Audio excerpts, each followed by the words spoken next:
Hello, everybody. Feels like I am having to lean down for this. And this is not the greatest setup in the world, but it's the best I could do with what I have. So, what I'm doing right now is I'm going to show you all something here. This is going to be a piece of computer history and also kind of explains why the channel exists, expands upon it a little bit.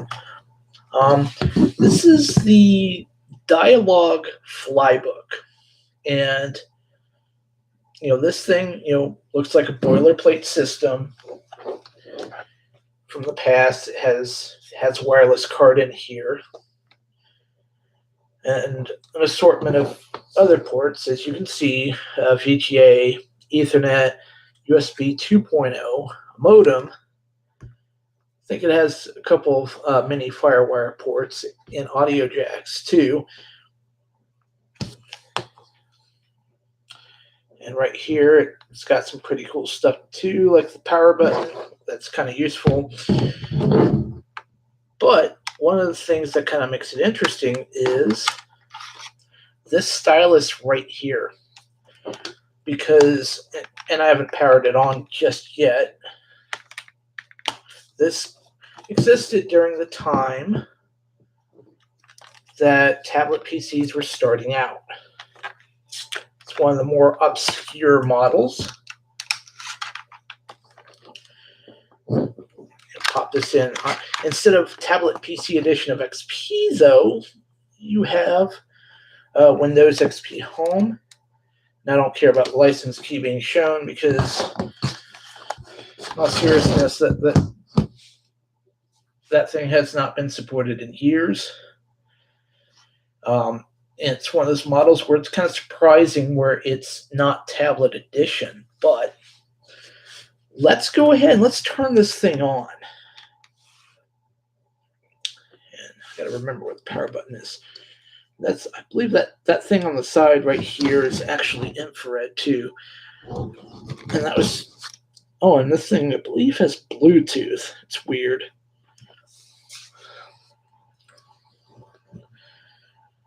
So let this power up a little bit.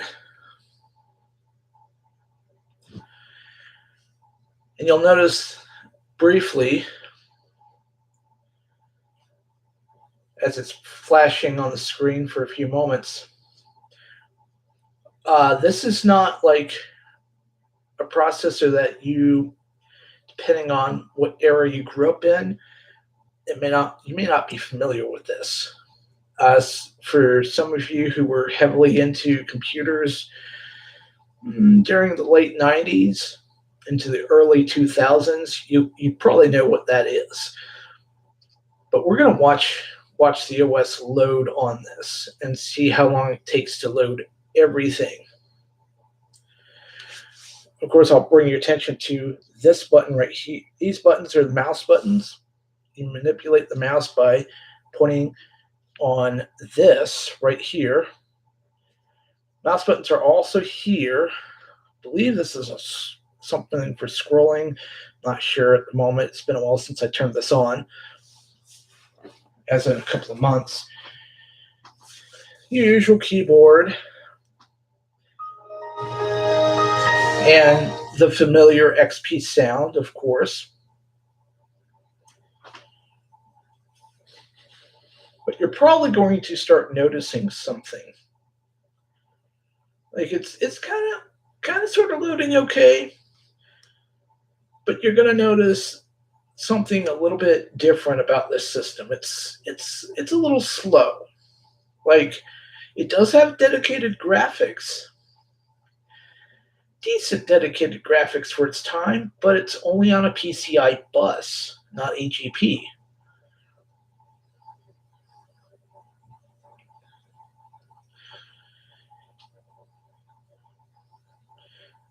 Yeah, it's probably shouldn't have had so many background tasks loading, but that's okay.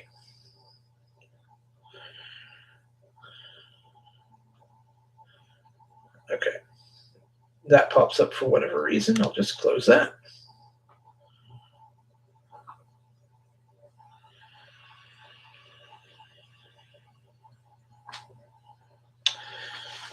Oh, that's funny. That was saying it wasn't at risk before I rebooted, but whatever.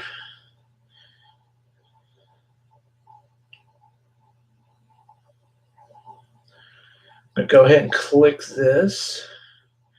I'll back off.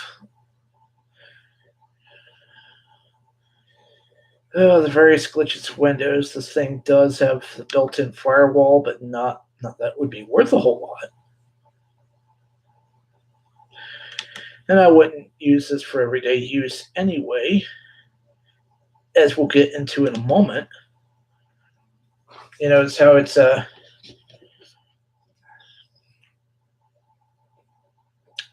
let's see. Firewall's turned off. Oh my god. I don't remember turning firewall off, but yeah, we'll go ahead and open it. But yeah, you notice how slow this is like coming on. It's not like I've seen Pentium 2s that are faster than this thing. That's how slow this thing is. But as we'll see in a little bit, like there's a reason behind this slowness. It's what did one company in, but it was kind of in a weird position. It was a sign of things to come, though they didn't get to the point of being able to make it past their own hurdles.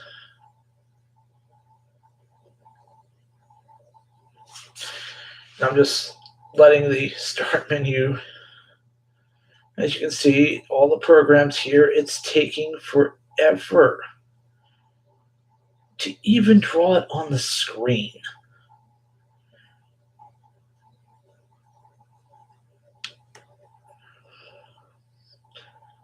That's weird. It turned itself back on. Good old XP. They made it better and better, but still not without its glitches. But now that we have that out of the way, I want to bring something to your attention. Of course, I don't like the way the mouse is controlled, but not a whole lot I can do about it. Let's go to Properties.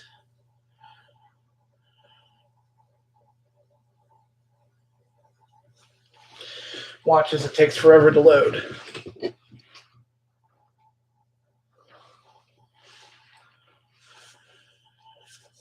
Like this thing is really, really slow. You notice that? Adjust this a little bit here. Okay. Have you noticed something here?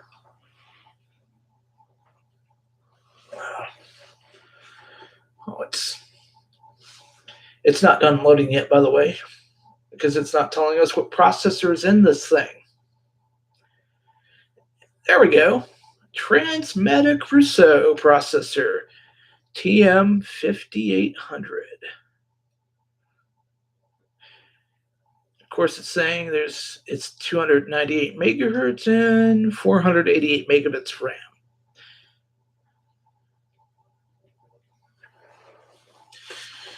This thing technically has 512, but a portion of it is used for code morphing. What do I mean by that? Basically, what you're dealing with, this whole system right here, like let's open another thing and show you what I'm talking about in a moment.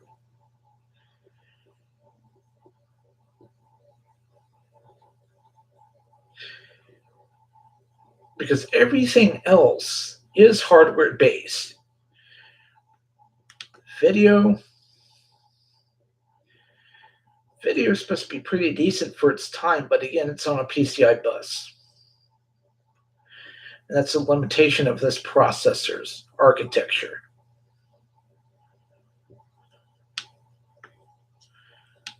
Woo! Not very graceful with this type of mouse. There we go. And again, you notice how it's taking forever in a day just to go to the display properties.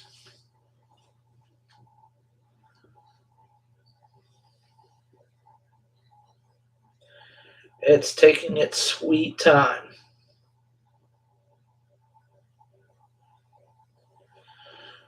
And things are still trying to load in the background. On other systems, they would have loaded by now. But on this one, you'll notice that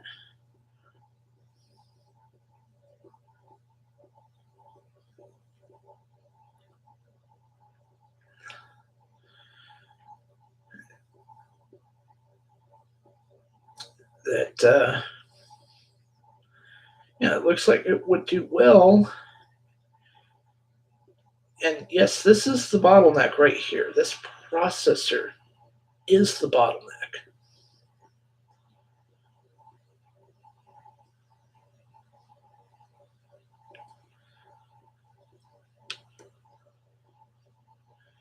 And this thing's taking forever to open up, but that's okay. It is ATI graphics before they were bought out by AMD. And it has about 8 megs of its own memory, if memory serves.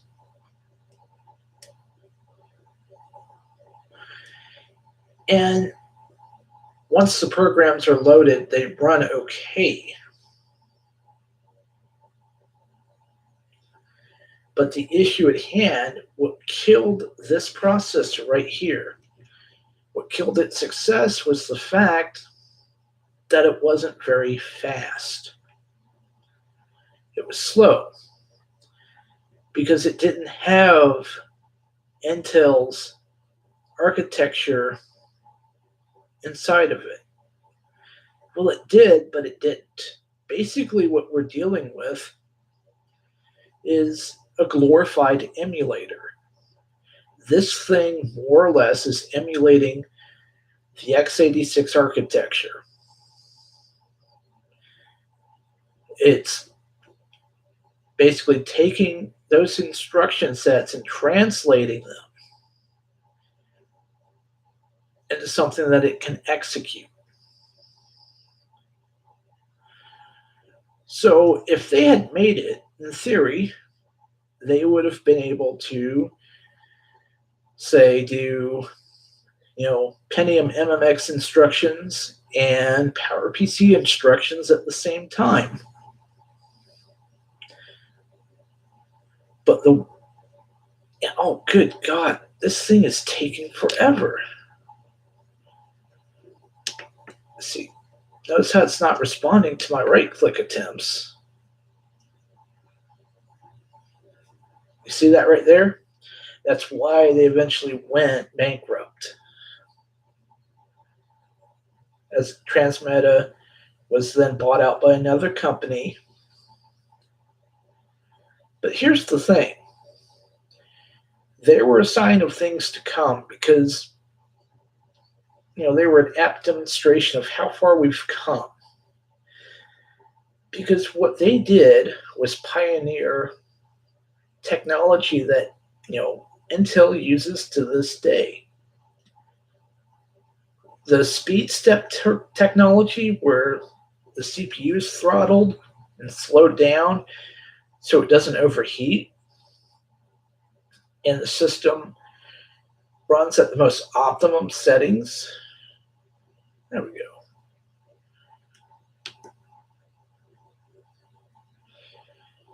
Or at the optimum speed.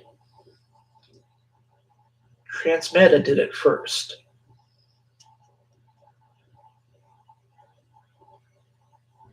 The idea was to figure out what actual speed particular applications actually needed. And with their quote-unquote code morphing software,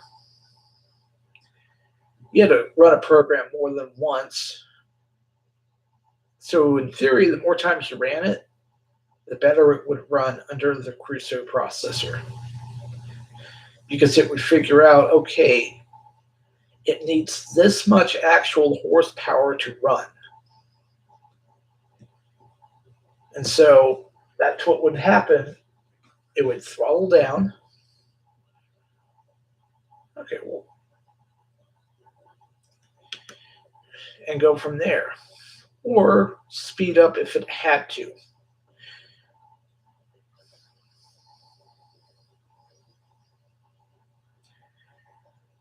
Yep, ADI Mobility Radeon. So, say you disabled a bunch of background stuff and got rid of a lot of eye candy, you probably could have done a couple of things with this. And I believe this thing had 3G capabilities too, and you could use it as a phone as well.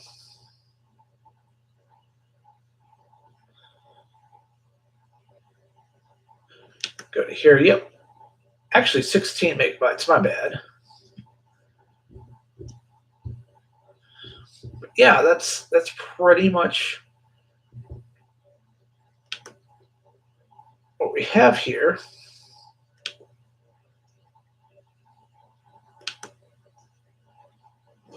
Oh, my bad. Let's go to the computer itself. Let's take a look at it and see how big the hard drive is. This thing did not come with an optical drive at all.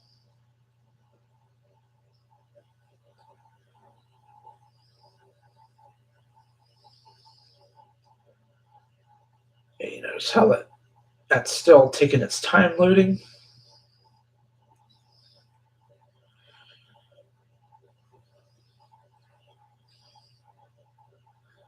And that's a virtual drive that we have.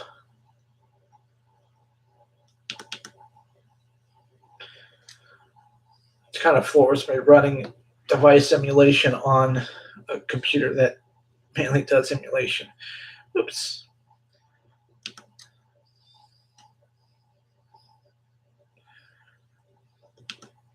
Yeah, once she's warmed up, she does pretty good. Like a car. Once they're going, they go good. Okay, let's see here.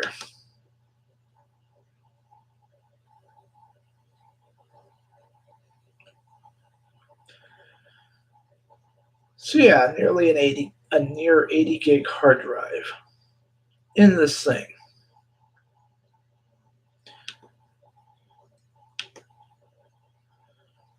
Like once a program's open, it does okay. Oh. But then whenever you try anything a little bit more complicated, it's going to bog down a little bit. Oh, there we are.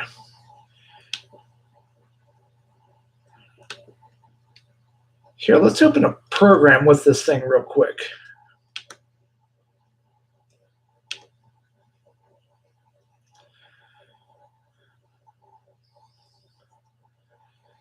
I'll make it simple. Come on.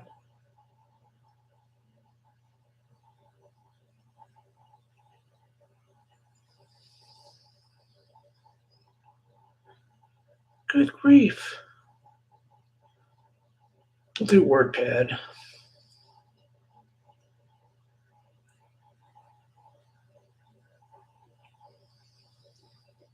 That hard drive light is throttling and flashing and all that good stuff.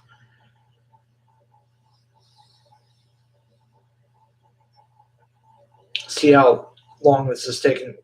It, like I said, there's a reason they weren't as successful as they could have been. If they could have worked with Intel a little bit better on some stuff, they probably would have survived. That's okay,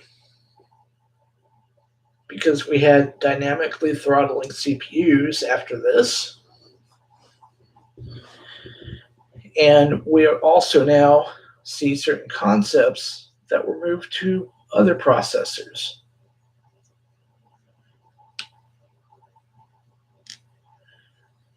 Sort of like how the concept of RISC processing is now kind of sort of available on newer processors, and they kind of sort of embed instruction sets inside and all that good stuff. Once the program's opened up, it does okay.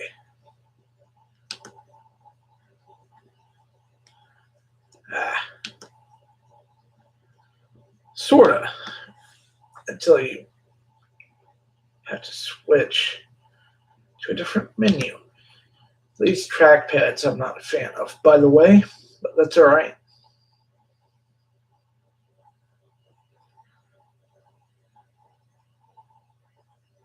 Notice how this is like,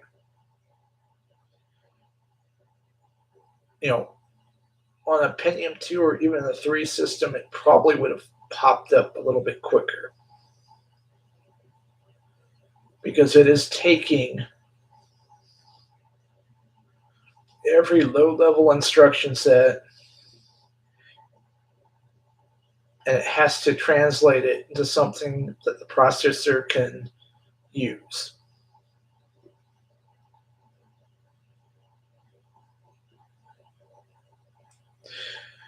But again, in theory, the more you run something, the more efficient it'll become because of the code morphing.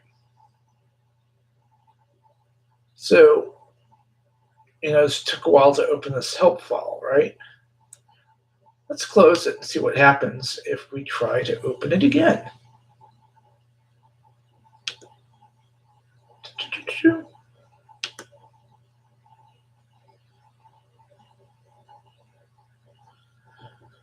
Of course, this is going a little bit faster. You notice how it's a little bit faster than before. Let's close WordPad, and then we're going to reopen it.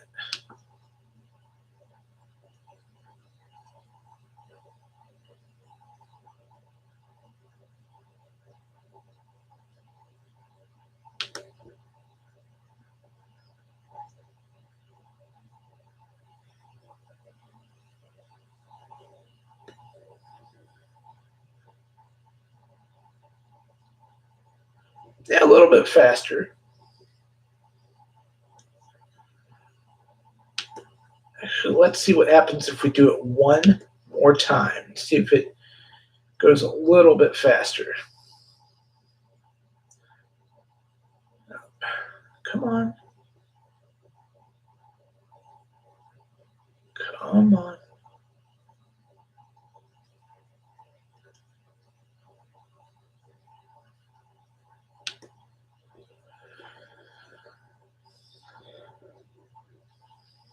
Probably not by much, but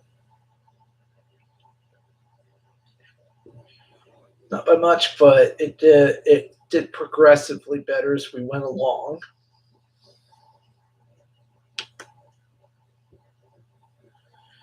And a lot of that we now see in other technologies these days. But what the architecture does is it's extremely Herculean in what they do. I'm not going to demonstrate the stylus. It's not that great. I'm just going to power this off.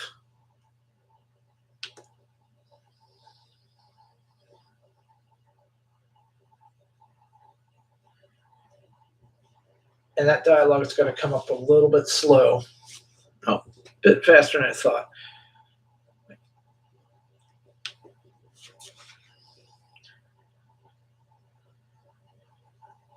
But as you can see right here, it's one of those things where, a bit obscure, but if it weren't for Transmeadow, you wouldn't have certain technologies out there that would enhance battery life. And you wouldn't have, probably a few more things. But again, great news is it showed us how far we've come.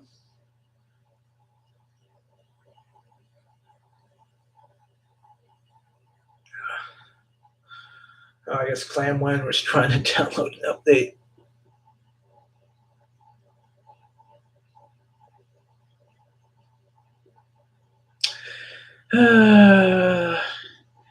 Yeah, I can seriously wait. There we go. And watch as this thing kind of shuts down.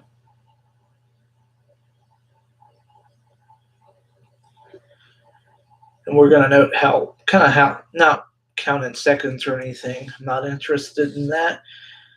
But we are going to notice how long this is going to take.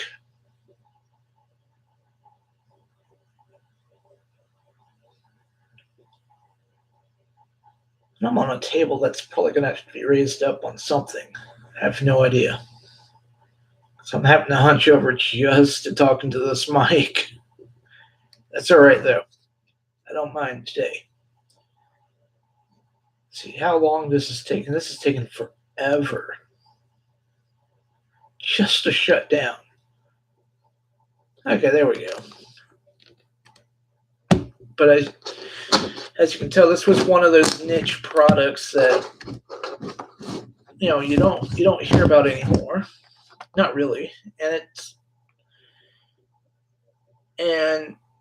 the only way to replace the batteries if you're willing to get refurbished cells and take a chance on them, but that's not necessarily the best idea in the world.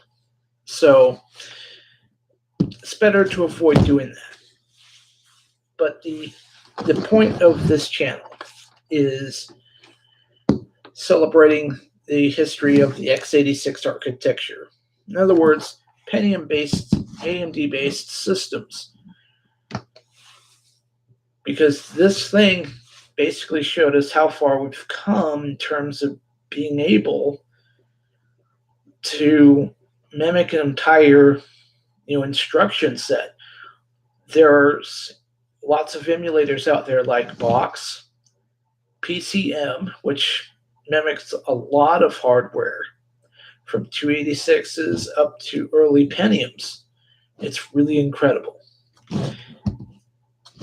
And to be able to emulate that and have it run to where you could actually functionally use it. Not today, not with systems whose speeds are way up there, but back then, this would have been very decent, in spite of the lack of horsepower that it actually had. Because once you got the programs loaded, a couple of times at least, if all you used are those programs, it would have done all right, and the battery life would have been pretty decent. Plus, this was really portable back then. And for an old system, this one was kept well, and it looks pretty good. Like we don't see a lot of expansion ports in a small form factor these days. I mean, you have a couple of Courage ports here. For crying out loud, it's incredible. So this channel will be about some cool stuff. And no, I don't want it to just be another Me Too channel. I kind of want to focus on the old school, Intel type history, and AMD too, because they used the same instruction set. And that means we'll probably talk about companies like Cyrix and VIA, S3, and others. And even have some projects. And I'll probably have a better setup at some point. But this was the best I could do for now, especially since Windows complained about lack of USB resources. But that's okay.